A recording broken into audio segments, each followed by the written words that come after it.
Welcome to the Natural Solutions for PCOS online conference, where we empower women to take charge of their health, to transform their lives.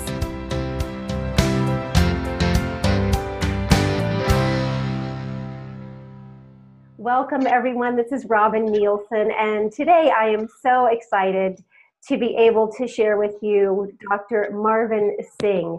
Dr. Singh is a general gastroenterologist with a special training and interest in integrative medicine, helping patients to not only manage their digestive disorders, but also optimize their digestive health, overall well-being, and longevity. He's currently in private practice in Encinitas, California, is a voluntary assistant clinical professor at the University of California, San Diego in the Department of Family Medicine and Public Health. Prior to this, Dr. Singh was a clinical assistant professor at the University of California, Los Angeles in the Division of Digestive Diseases. He's also been an assistant professor of medicine at Johns Hopkins University and associate director of GI hepatology for Johns Hopkins at Howard County, the university's community practice. He's completed a fellowship in integrative medicine at the Arizona Center for Integrative Medicine, which was founded by Dr. Andrew Weil, and is currently a contributing faculty to the fellowship program. Additionally, he's co-editing the textbook of integrative gastroenterology, that is so cool, and pioneering a specialized program in his practice where he helps patients decode their personal health blueprint by using cutting-edge tests and technologies. I love that, helping patients to decode their personal health blueprint. He's board certified in both holistic internal medicine and gastroenterology. Dr. Singh is a member of the American Academy of Anti-Aging Medicine, one of my favorite, American College of Lifestyle Medicine, and the True Health Initiative, among other societies. He's actively involved in the American Gastroenterological Association, which I practice saying that one, a graduate of the Virginia Commonwealth University School of Medicine. He completed his residency training in internal medicine at the University of Michigan Health System, followed by fellowship training in gastroenterology and hepatology at Scripps Clinic Green Hospital in La Jolla, California. Dr. Singh does not sleep, just telling you right now. Welcome, Dr. Singh. Hi, thank you. Hi, everyone. Thanks for that awesome introduction. Oh, gosh, it's so great to be here with you. And I'm really excited that we connected because, you know, digestive health is such a huge concern for women with PCOS and symptoms of hormone imbalance, yet we don't really give it a lot of attention. We just don't feel well. You know, we might have bloating, gas, constipation, terrible symptoms of hormone imbalance, but we don't really connect that, you know, we have to fix our digestion in order for some of these things to heal. So I can't wait to dig into this a little bit. So we've given a lot of your background, but how did you get so interested in digestive health? Well, I think from earlier on in my career, I appreciated that, you know, there is a lot more to just trying to take care of people's symptoms. And, you know, making people feel better means something deeper than it means superficially. And so I became very interested in integrative medicine, and through all my readings and learnings, discovered that the gut is key to overall health and wellness. It's becoming much more and more apparent these days. Almost every day you see something in the news about the microbiome or digestive health or gut health. And it's almost funny now. It's like everything you see is related to the gut. So it made me very interested in pursuing, you know, helping people figure out their health from that perspective. Yeah, so the gut is considered the second brain, right? And maybe it's the first brain, I don't know. It's considered the second brain, and our moods are so connected to our gut. And I've heard, I haven't really experienced this myself, but I've heard that you can even make probiotics in such a way that it helps balance certain gut microbiomes so that your depression lifts or your anxiety lifts, or you can, your brain fog goes away, or whatever the issue is, so we're learning more and more all the time about that. Yeah, this is a super exciting area of medicine. There's a lot of studies and research in this area. Even UCLA, the UCLA group did a study where they measured emotional reactivity in females, actually, to some negative image or stimulus. And then after that, they gave them probiotics for a period of time, and noted that those the group of females in the probiotic group actually had a diminished emotional reactivity subsequently. And we know that the gut and the microbiome can actually modulate mood, emotions, feelings, depression, anxiety, and all of those things. So we may not think that our gas and our bloating and our constipation and our diarrhea have anything to do with anything else, but it very much does. And I actually tell people in my office that you should look at the gut as the tattletale for your body. If you start feeling something different or experiencing something different, then maybe cue into that and take that as a hint that maybe something else is going on also, or that could be related to something else going on in your body. Yeah, it's really interesting how, when I'm doing an intake with a client and I ask them about their bowel movements and their regularity, and they say, "Oh yeah, I'm regular," and yeah, my stool is normal, and so then I dig in a little bit and I say, well, what is regular? Do you have 1, 2, 3 bowel movements a day? And what does your stool look like? And they say, oh no, I don't have a bowel movement every day. Yeah. Maybe I have it, every other day, or maybe once or twice a week. So we don't really know what regular is, right? I mean, there's no concept of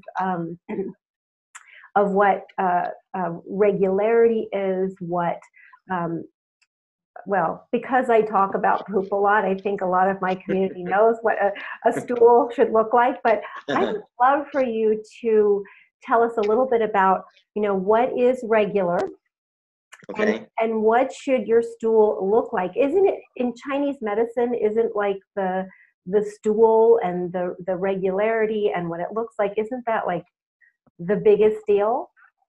Yes, it can be a reflection of a lot of things, your diet and what's going on inside your body. Technically speaking, the definition of constipation is less than 3 bowel movements in a week, but that's on the slower side. Our bowels are very important for detoxifying us, helping getting rid of waste. It's what it is. It's basically our waste management system. And so,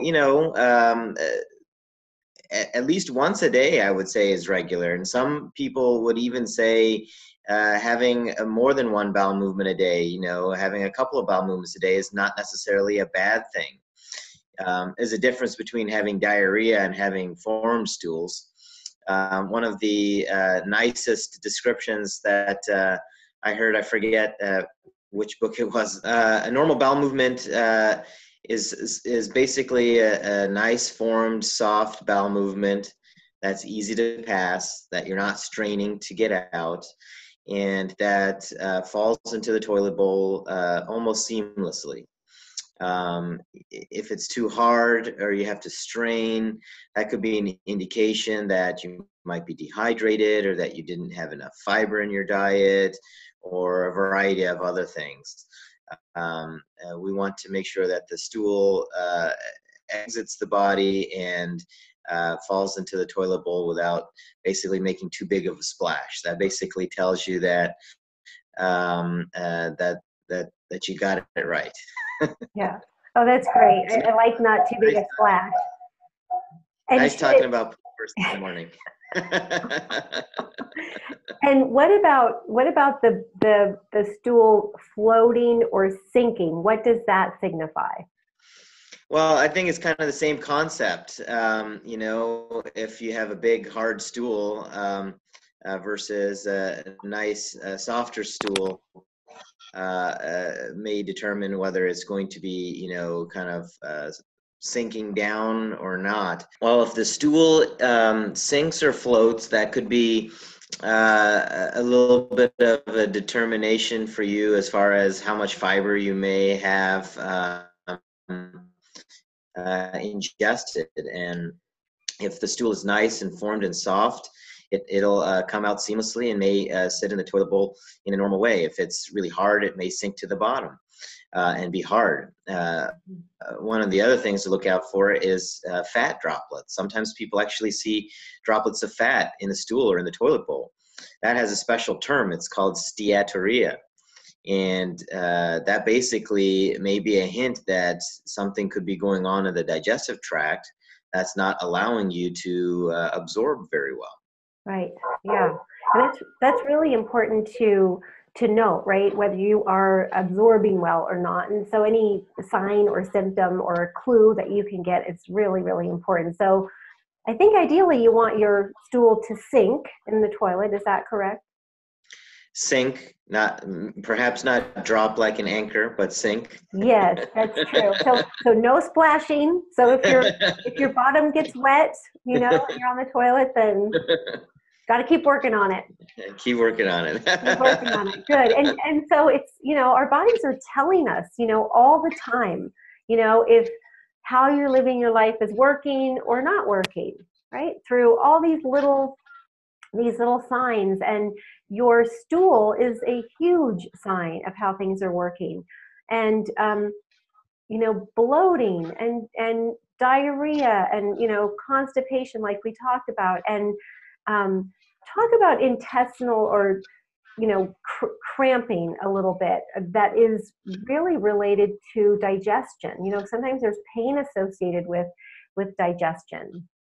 So the pain and the cramping and the bloating could be related to a variety of things. There could be an imbalance in the bacteria in the gut.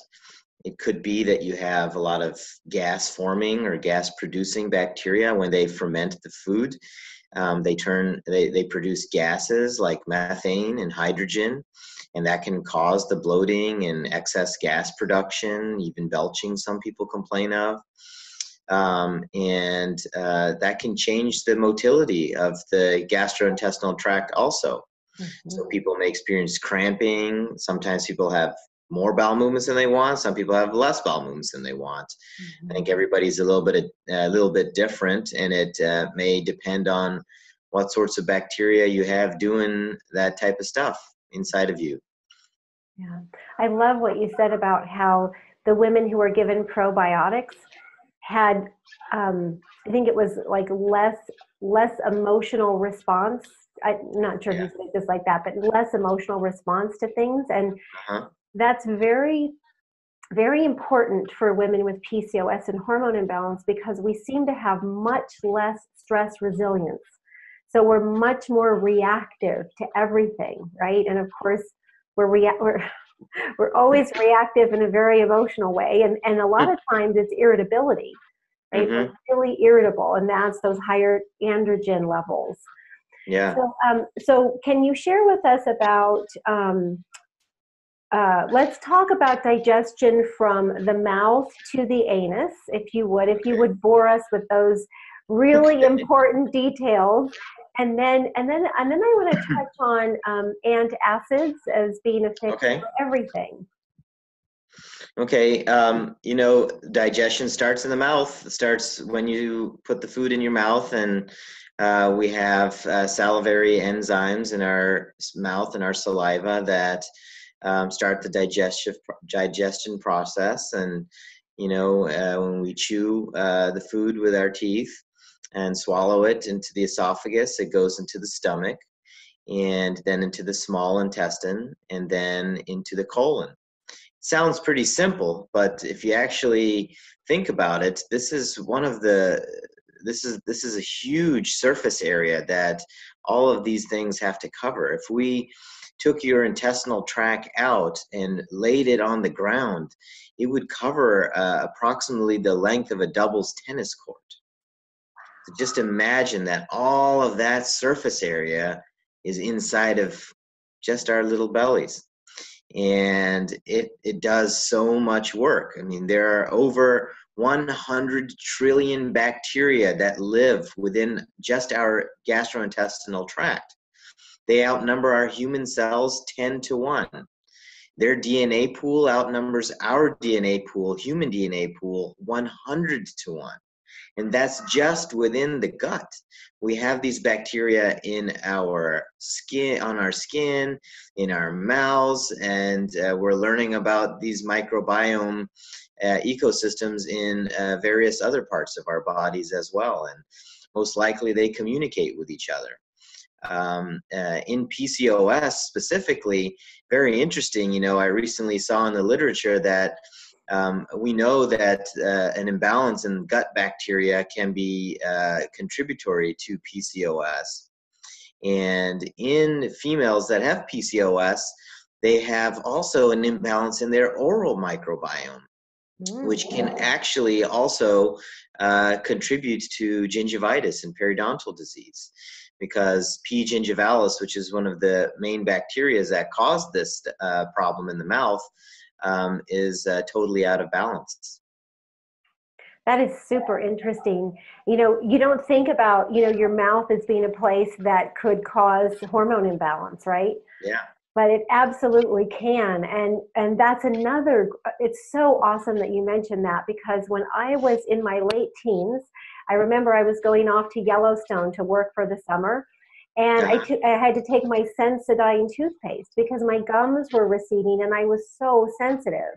So, sensitive gums and cavities and red inflamed gums. I mean, these are all signs, right, that there's something not right. Exactly. We should cue into these that something, I think the biggest thing to know is just to be aware that there's this whole system that we can't see. I mean, you can open your mouth and you won't see a single bacteria. You can look at your poop and you won't see a single bacteria, but they're teeming with bacteria, and they are doing the work of our body. I think understanding and appreciating that, and perhaps thinking about things in terms of that, as far as symptoms and diseases, can be helpful to kind of frame things for you. And it's been amazing how doing that has influenced my practice and my office and outcomes that I've seen in patients. So when you talked about, the mouth and the saliva is the first place that we start digestion, and then it goes into the food goes down the esophagus and into the stomach, and then the small intestine, then the colon. I would love for you to share where the different macronutrients start breaking down. So in the mouth, I've learned it's the carbohydrates. In the stomach, it's the protein, and then in the small intestine with the bile, it's the fats. Is that correct? Yeah, and bile and also iron and calcium and these kind of things are also absorbed in the small bowel. And the colon does a lot of the dehydration process. Basically, when you chew the food, you just imagine, the broccoli that you chew isn't usually coming out whole out of when you're pooping. So that turns into basically a liquid type of material, and then as it passes through the GI tract, the colon does a lot of the dehydrating of it. That's what actually kind of turns it into what we call a stool or a bowel movement. Mm-hmm. So how does our digestion impact things like acne, for instance, or facial hair, or hair loss, or how does that raise our androgen levels, raise our inflammation? So how does digestion, how can it cause some of these symptoms? Digestion, or I think perhaps a better way to frame it is the microbiome. And so the microbiome, this ecosystem of bacteria within our digestive tracts, does play a role in all of that. It's this term called dysbiosis. So, it's this term called dysbiosis, which basically means an imbalance of the bacteria in our gut. And when there is dysbiosis, things can happen that may not ordinarily be expected.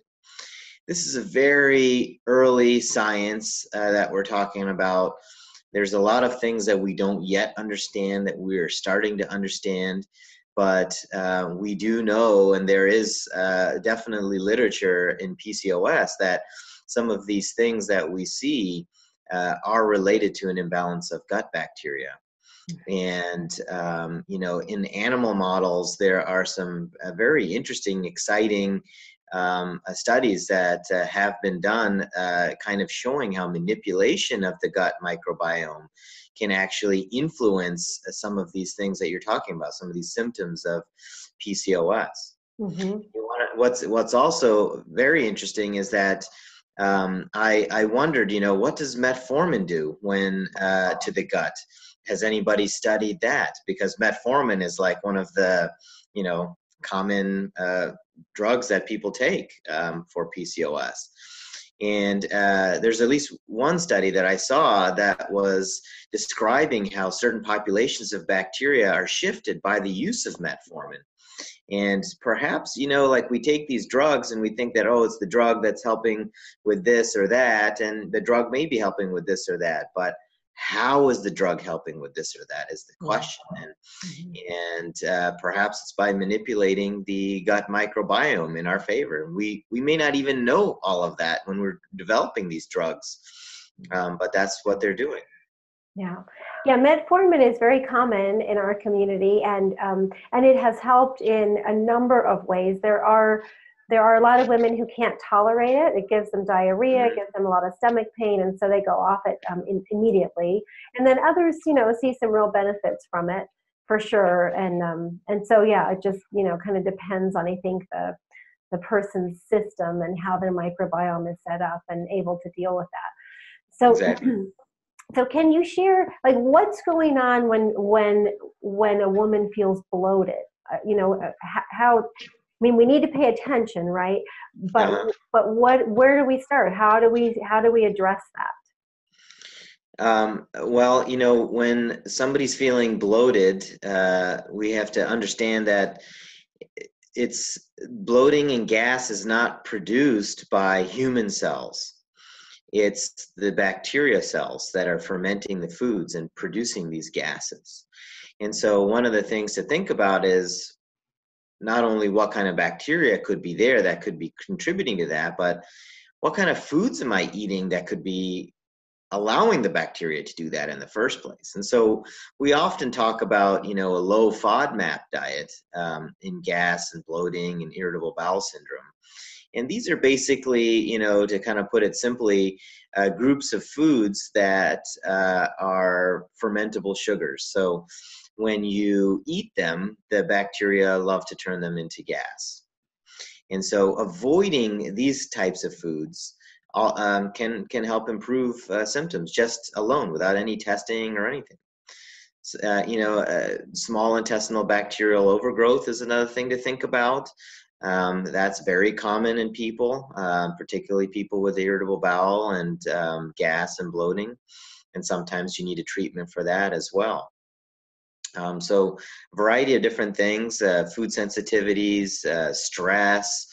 Stress is a big one, a lot of times we find that just talking to somebody about stress and stress management is enough to help reduce some of these symptoms, because we don't often think of it, but stress can alter the motility of the GI tract.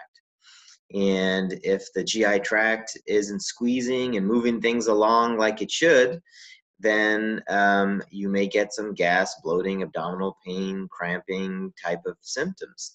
And perhaps some of that is related to the underlying issue of small intestinal bacterial overgrowth that can occur as a result of altered motility.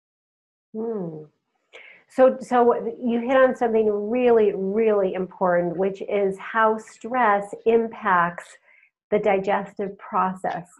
and how when you just talk to a patient about, stress and how they can maybe mitigate some of it in their lives or reduce it, it really has a big impact on their digestive health. So how are digestion and stress related? So it's the kind of the fight or flight, which is our stress response, versus the rest and digest, the parasympathetic versus the sympathetic.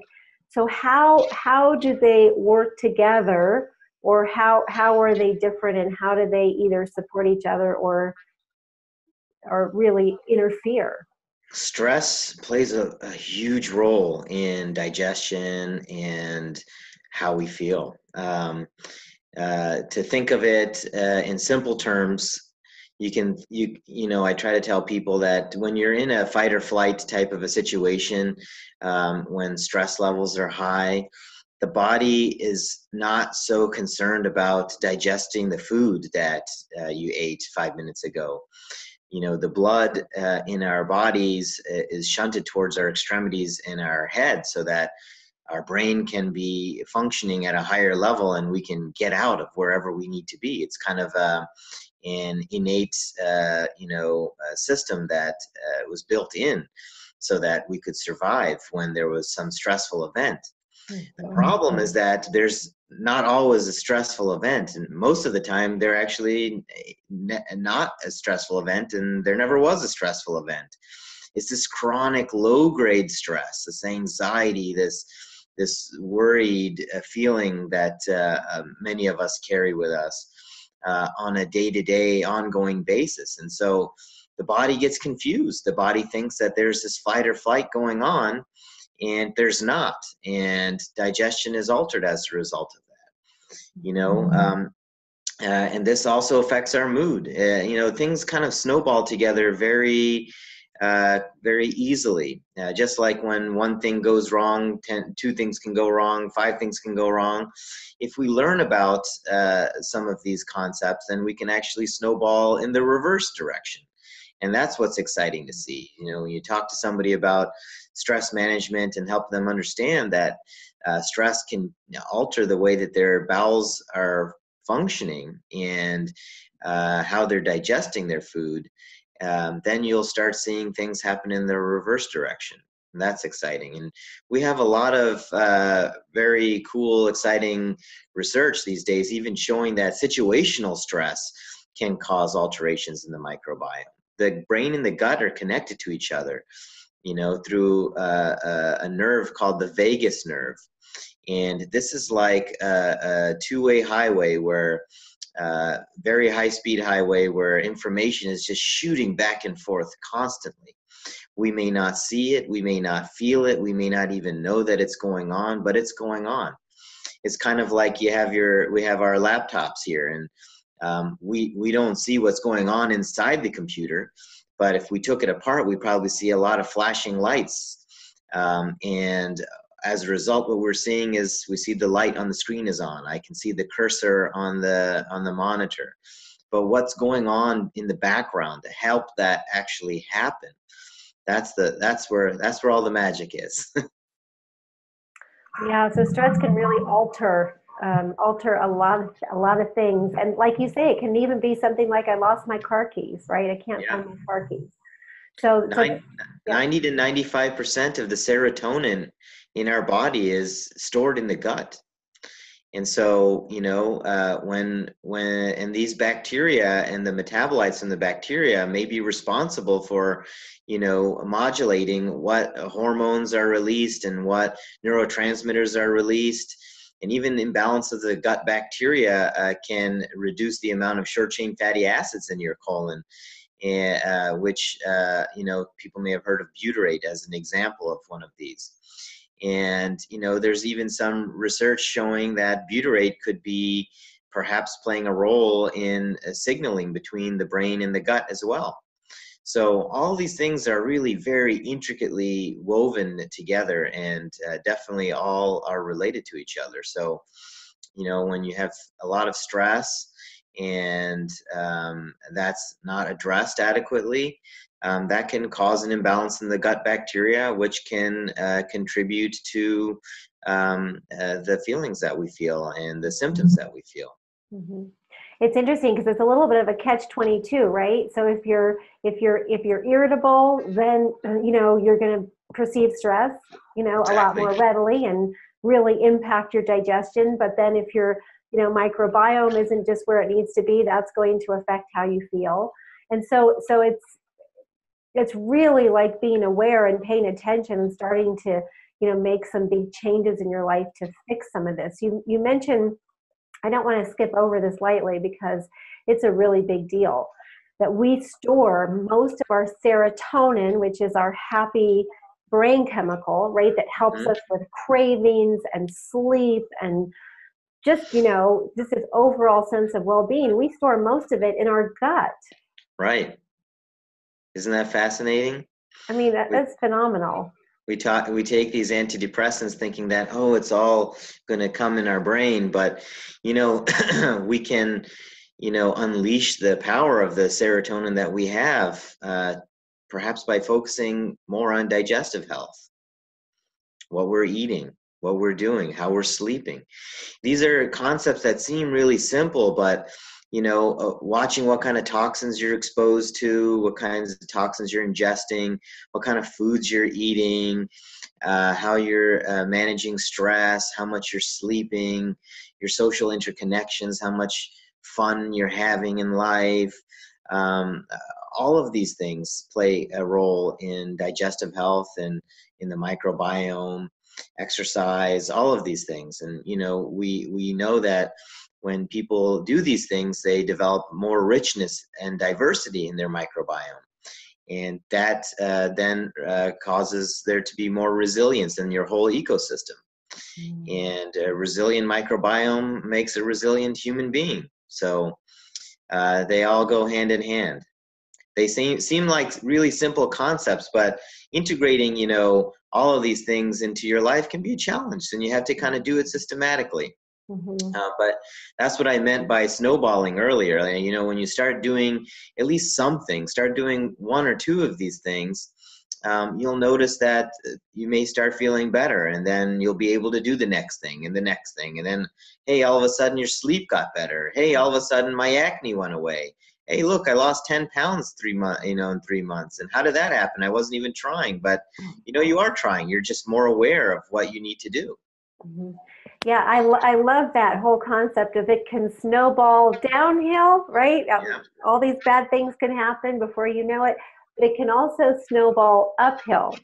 And that's Exactly. what we've seen a lot in our community where, a woman's just trying to feel better and she starts doing more of the things that support her body. And then all of a sudden, before she knows it, she can fit into that dress that she hasn't worn for 10 years. I mean, she wasn't even trying to lose weight, right? Exactly. I think understanding, that where do these problems come from?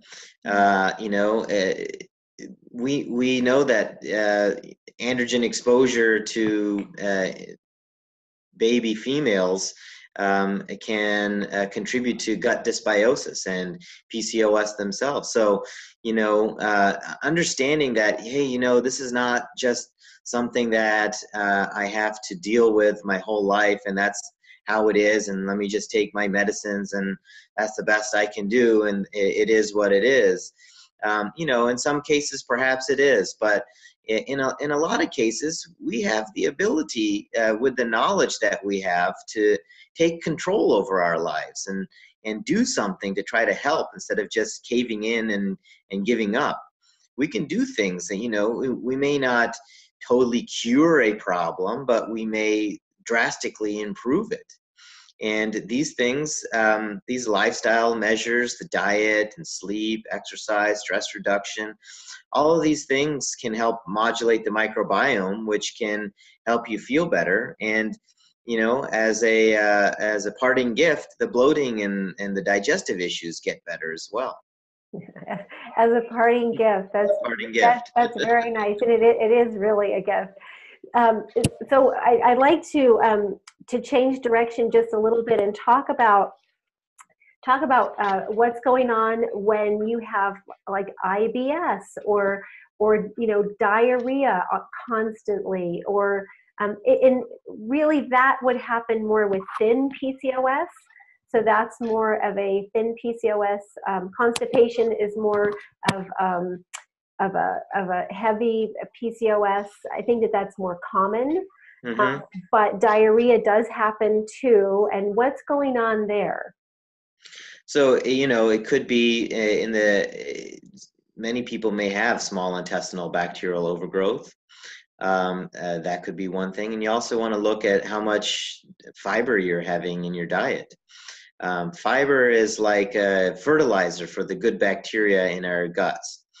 And they help the good bacteria grow in better populations, like a prebiotic, basically. And they'll help form up the stools. So even if you're constipated or you're having more looser side stools, fiber can be a bulking agent and can help create nice, soft stools that are easy to pass. Mm-hmm. So in both cases, looking at your diet and what kind of food you're eating can be helpful. And by doing that, you may also, improve your weight at the same time.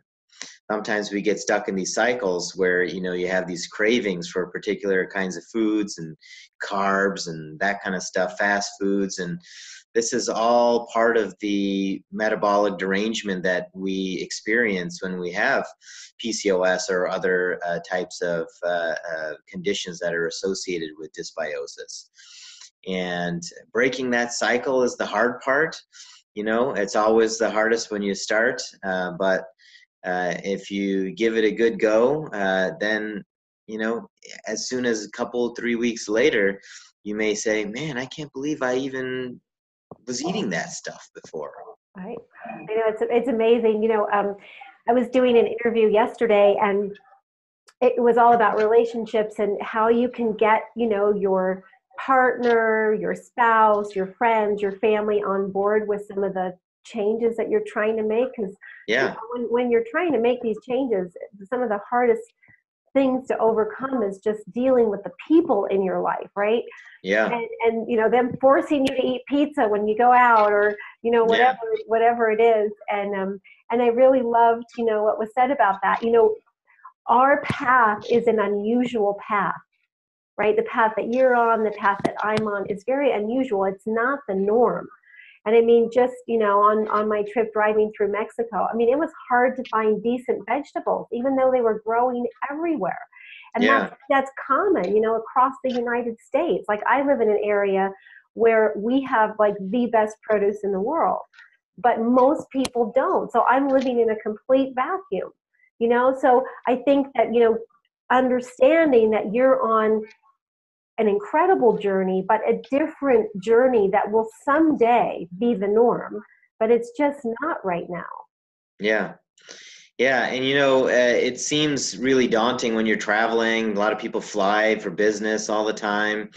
It may take a little bit of extra planning ahead of time, but that little bit of planning, that Googling what's around or seeing what restaurants are there, what grocery stores are there, getting the right kind of hotel room that may allow you to be able to do certain things, cooking wise or keeping food wise, in your hotel room.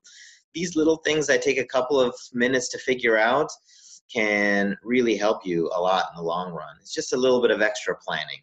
Mm-hmm. Absolutely. That's my favorite thing. I call it an Easter egg hunt. And I just have to find, these little stores that have what I need.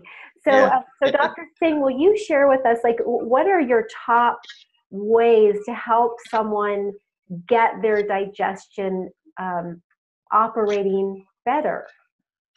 One of the things, in my practice is a little unique. A lot of times people are really interested.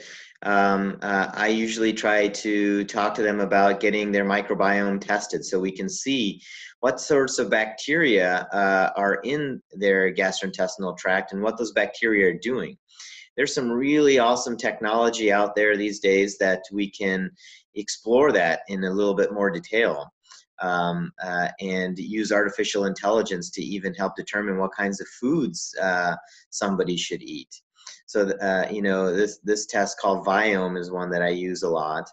And I use food sensitivity testing, and we do all kinds of nutritional genetics to try to help put together a picture of what I should do. Because a lot of times people say, well, should I be paleo? Should I eat a Mediterranean diet? Maybe I'll just go vegan. And, you know, a lot of these diets work because the fundamental principle is the same. You're cutting out all the junk. You're not eating the bad fats. You're focusing on healthy, whole foods, eating a lot of vegetables. Even the paleo people would say you're supposed to eat vegetables. It's not just a 100% meat diet. And that's why there are studies to support all of these diets and cardiovascular benefit. Because the fundamental principle, this is just my philosophy, the fundamental principle is the same. You're getting out all the junk and you're putting in some better stuff. But the ultimate question is, you know, well, I tried a vegan diet, it didn't help me. I tried a paleo diet, it didn't help me. I don't know any diet, what's going to help me? Well, if we can try to figure out what's specific to you, then that would be the best, because all these diets may have benefit, but at the end of the day, our microbiomes are only 10 to 20% similar. Think about that. I mean, how many trillions of bacteria there are. There's such a small similarity between me and you and the next guy. And so it's hard to give somebody a recommendation for what to do when you don't really know what's going on. So, you know, looking at the diet is a big thing. And if you can help people eat according to what they're made up of, that can be very helpful. I talk to people about stress management, mindfulness, and meditation. We talk about sleep hygiene, because sleep also plays a very big role in a lot of things. Alterations of circadian rhythms can cause imbalance of gut bacteria. And that can also affect your mood. That can affect your cravings, because, you know, when we're not sleeping the right amounts, we may start craving the wrong kinds of foods. So it all kind of goes hand in hand together. I also talk to people about having fun, because a lot of times people, you know, they have certain passions in life, and when they're not feeling well, or they just get more depressed, they stop doing those things that they used to enjoy. And these are some of the things that may actually help bring some of that excitement back into their life. Relationships, friendships, all of these things sound, you know, like really simple, superficial things, but there's a lot of really deep science to that. You know, we even know that social interconnections, and so people have more trust and there's more social cohesiveness. That in and of itself is one factor that can increase diversity of the gut microbiome. So this is really, really cool and exciting stuff. Exercise is another thing. You know, a lot of people wonder, you know, how much exercise they should do. They don't feel like they can do much. I don't really push people too much to, you know, go and run for an hour every day. You know, you may want to do 30 to 60 minutes of exercise a day, at least, you know, you know, every other day, just to try to do something regularly. You know, I think the big number is 150 minutes a week. But in my office, I don't really push people necessarily for a specific set amount. If they get up and move, start doing something, then we've made progress. And you'll find, you know, that when they start moving and all these other things start working together, they'll just start working out more, because they feel the energy to, you know, I walked 5 minutes yesterday, I'm going to do 20 today. I'll do 30 today. And it just kind of goes like that. Yeah. Yeah, I love the concept, kind of, you'll do it when you're ready. You know, you'll know when you're ready for more. So when you're ready to take that next step. Even with meditation, people say, I can't meditate, I can't sit, I can't, my thoughts go in 10 different ways. And that's fine. That's fine if that happens.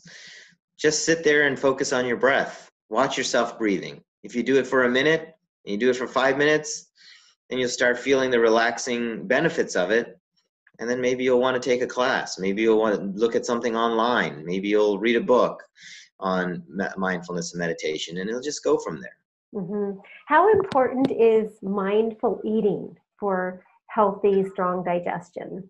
Well, that's a good question. That's very important because, a lot of times we're on the go and we got 5 minutes to eat, and we eat as fast as we can because we got to go to the next place. And that's not good for us either, because I tell people in my office that you just think of your stomach as a contractor, a guy that has got a job to do. And if you come to your contractor who's working on your house and say, hey, look, I need you to paint this wall, and you have 3-4 hours to do it, you probably could do it. But if you say, hey, look, I need you to paint this wall, and you got to fix my deck, and I need a new driveway, and I need a new roof, and you have an hour to do it, there's no way he's going to be able to do that. So when you put too much load at a time on your worker, which is your stomach, things get messed up. Your stomach can't digest and process that food as well. And you'll get a stomach ache. You may get heartburn. You may feel bloated. You may feel super full. You may feel nauseous. And so slowing things down is really key. And that's kind of what we mean by mindful eating. Appreciate the food that you're eating. It's there to nourish us. It serves a purpose. Food is medicine. And so if you think of it like that and you appreciate the food, then it'll be more beneficial for you from a number of different ways. Yeah, mindful eating is so important, and just even sitting for 5 minutes after. I know that can be so hard to do, and I loved your contractor analogy because we women love to multitask. We like to vacuum and listen to a book on tape and do a gazillion things at one time, and I just don't understand why my digestion can't do that too. Yeah. What's up with that? The stomach is just a little sack. It's just a little guy in there. He's got a job to do, and he can do it good, but you got to give him the opportunity to do it. And so you touched on something that is really, really important to me, which are antacids. So can you talk a little bit about antacids, when you might really need them, but then kind of the dangers of them, and how to use them to your benefit or not use them and do something natural. Yeah, this is a hot topic of discussion these days. By antacids, I think many of us mean like these proton pump inhibitors, Protonix, Nexium, Prilosec, as just a few examples of some. Right? Zantac. These things may have a role in helping people. If you have an ulcer that's bleeding in the hospital and we want to heal it up, then of course we want to try to heal it up as fast as we can, and that may be the best treatment for you. But what the problem is that I don't think these medications were necessarily designed initially to be used forever. And we kind of got into this thing where if it helps you, then keep taking it. And what we're seeing now are some of the long-term side effects of using these antacids. We got to remember that acid was put to be a part of our stomach for a reason when we evolved as a human being. Acid is good because it helps us digest and break down the foods. It helps keep the bad bacteria out of our microbiome in the lower levels of the gut. And it's an important thing for us to have. And when we're just continuously reducing that acid, things get out of balance. So it's a risk factor for small intestinal bacterial overgrowth. These medications can put you at higher risk for Clostridium difficile, which is an infection people can get in their colon. That can even be a life-threatening infection in some cases. It puts you at higher risk of getting other kinds of stomach bugs, even if it's just a little bit of a stomach bug you get while traveling on vacation. And there are other things too, as far as osteoporosis and, cardiac health, and recently in the press about kidney disease, maybe developing kidney problems, and even dementia and things like that have been mentioned as being associations or some correlations that they've been seeing when people use these medications for a long time. So it's my practice to try to get people off of these medications in the appropriate setting. And I try to put them on alternative things. There are some really good herbals that we can use that are sometimes, I find, better than these pharmaceuticals that help people with their symptoms and may also help with a number of other things as far as digestion and gut health as well. So that's what I often try to do, is talking about oral health we were talking about earlier. If we reduce the amount of acidity in our stomachs, then what's going to happen? What we're eating, the bacteria on our foods, the bacteria in our mouth, may have a higher chance of getting down into the gut. These are bacteria that ordinarily wouldn't go there, wouldn't be able to get there, and now they're there. So what's that doing? What's that going to cause? Is that perhaps contributory to autoimmune disease or other issues? I think we still have a lot to learn and a lot to find out, but we may find that some of this is there. I mean, there are even, I think a year ago, there was a study about a certain oral bacteria that has been associated with pancreatic cancer. So, there's a lot of stuff that we're going to learn more and more about as the science evolves. But, if you don't need to take something and you can take something else, it's probably for the better. The body was built and designed in a certain way. And for us to manipulate that long-term, perhaps for no reason, is probably unnecessary. That's just my philosophy.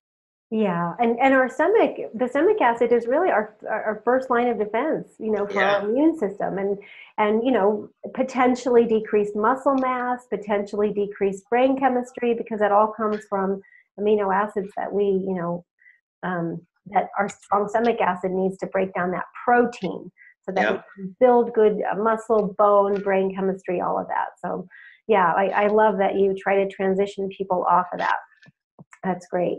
Dr. Singh, could you share with us, to wind up our awesome conversation today, could you share with us your top 3 pieces of advice for someone who is just getting started? She is very confused about, what to do, and what are your top 3 things that you would tell someone just to get started with healing their digestion? I think one of the top 3 things would be to, number 1, look at your diet. What kind of foods are you eating? Are you getting enough fiber? Are you eating enough omega-3s? Are you eating hydrogenated fats? I mean, these are the things we want to avoid. Are you eating enough vegetables and fruits? So diet is very important. Diet is actually one of the big things that can help get your digestion balanced and help you feel better overall in your whole body. And then exercise, movement. This complements diet and nutrition. Getting up and moving, getting that blood moving, flowing through your body, that can make you feel good and can help you lose weight as well.